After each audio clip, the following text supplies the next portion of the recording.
આમાં રુદ્રભાઈ એ જે social media ઉપર મને હેલ્પ કરી એ બદલ એમનો આભાર. કારણ કે મેં ઘણા જોડે હેલ્પ માંગી પણ કોઈની હેલ્પ મને કરી નથી.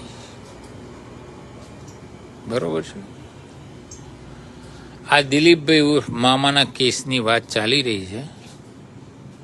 એમાં પોપટભાઈ આહિરના જોડે મેં હાલ હેલ્પ માંગેલી. એમના ટ્રસ્ટમાં 80,000નું મેં દાન ભેટીમાં દાન કરેલું. એમને હેલ્પ જોઈતી હતી તો અમે 80,000ની હેલ્પ કરી હતી. એમાં બાપુને હેલ્પ જોઈતી હતી, મેં 10,000ની હેલ્પ કરી હતી. જ્યારે હું પોપટભાઈ જોડે હેલ્પ માગવા ગયો ત્યારે પોપટભાઈએ મને એવું કીધું કે આમાં હું તમારી મદદ ના કરી શકું. અને બાપુ જોડે જ્યારે હું હેલ્પ માગવા ગયો ત્યારે બાપુએ એવું મને કીધેલું કે તમે મને પૂછી ના આપેતા પૈસા.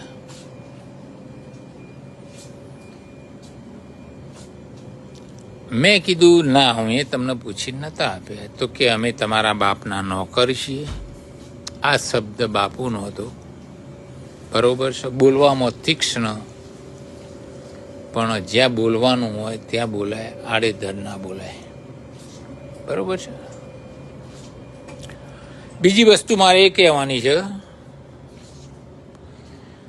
કે આ કેસની અંદર જલ્પાબેન કોઈ જાતની પૈસાની માગણી નહીં, કોઈ કેસમાં એ રીતે એર્યા સંડોવાયા નથી કે એમના ઉપર છાંટા ઉડે. જલ્પાબેને મને હેલ્પ કરી છે, ખૂબ હેલ્પ કરી એ બેને મને. હું આપતો તો એ વખતે એમને દાન, એમની જે સંસ્થા છે એમાં, પણ બેને જાતે એવું કીધેલું કે મારે પૈસા ના મોકલાવશો, તમારે દાન જ કરવું જ હોય તો અન્નદાન કરો. લાઈક ઓઇલ છે કે તેલ છે, એવું દાન કરો. કરવું હોય તો દાન આપી જાઓ. ઘઉં છે, ચોખા છે, આવી વસ્તુ આપી જાઓ તો બરોબર છે. બાકી મારે જોઈતું નહીં. એ બેને ચોખ્ખું એવું કીધેલું. એટલે એ રુદ્રભાઈની થોડી મિસ્ટેક થાય છે. એમાં જલ્પાબેન સંડોવાયેલા નથી અને નથી.